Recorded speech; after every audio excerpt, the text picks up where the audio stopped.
Люди делают пресетные плейсы, в которых суть одинаковая, но чуть разный концепт. Блять, остановитесь! Поймите уже, что никто не будет играть в одинаковые игры, но чутка с разными моделями. Особенно, когда одно равно не отличается от другого.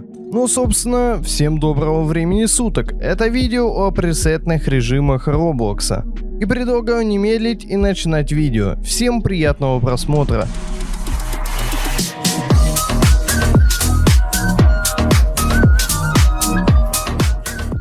Начнем с симуляторов. Наверное, один из популярнейших жанров плейсов в Роблоксе.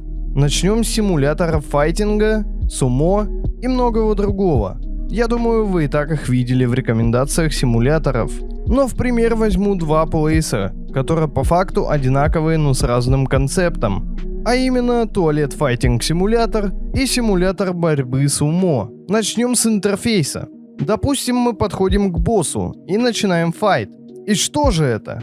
Внизу абсолютно одинаковые надписи, цвета кнопки. После окончания у туалетного файта мы танцуем. После окончания файта сумо мы кланяемся в дань уважения к противнику, как и делают почти во всех видах спорта. Далее в туалетных файтах есть два типа предметов. Первый это фарм вантузом, второй это фарм пистолетом. И тот метод имеет почти одинаковый принцип. Просто ты сам выбираешь, чем удобнее. И как я понял, сила суммируется с пулями. В сумо же тебе не нужны предметы, ты качаешь массу. Но драки и система пэтов абсолютно одинаковая. Ты все так же за победы получаешь кубки и можешь сливать их на другие локации, так и на пэтов. Модели пэтов безусловно разные, но принцип системы одинаковый. И да, так можно в принципе сказать почти о любом симуляторе, но нет, только конкретно в этих двух. Система абсолютно одинаковая. Единственное, чем отличается сумо от файтинга туалетов, так это лимитом пэтов. В сумо у тебя лимит 1 питомец, а не 3, как в симуляторе туалетного файта. Думаю, на этом можно закончить с симуляторами.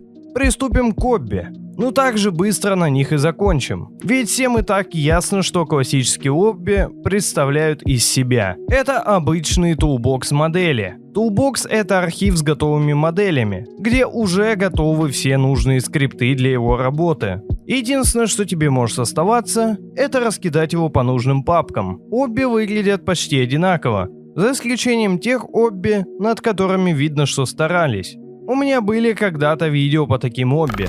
Да, в смысле, когда я его пытаюсь подрезать, мне хуй, а когда это уебище меня подрезает, то это мне хуй. Да хватит, пельмень! Только в формате смешные моменты. Вот такие обби реально интересные, а не те, что штампуют многие. Тайканы. Суть и так всем ясна, что они почти все так же одинаковые. Краткая суть тайконов. Вы берете свой участок, у вас дается первая панель. Чаще всего это дроппер, из которого падают кубы. И вы забираете доход через кнопку на земле. На дальнейший апгрейд своего участка. Все это уже однотипно, даже если нет дропперов. Суть геймплея это не меняет. Вы все так же просто прокачиваете свой ебаный участок. Разумеется, такие режимы это вкусовщина. Как и все режимы в общем. Но, по-моему, тайканы уже давно изжившие себя стиль режимов, где уже сама суть раздражает многих игроков. Да и к тому же, многие все так же используют тулбокс для создания таких режимов. На этом, я думаю, можно остановиться. Если вам понравилась идея или реализация данного видео, то поставьте лайк и оставьте комментарий. Я любое мнение слушаю, кроме тех, что не объективны, и стараюсь улучшать недоработки в подаче или в реализации той или иной идеи. Ну а так, всем спасибо за просмотр. Надеюсь, вы подпишетесь на мой канал и зайдете в группы и прочее, что есть в описании. А также фолловайтесь на мой Twitch, так как я планирую скоро начать там стримить. Уже активно. И всем пока!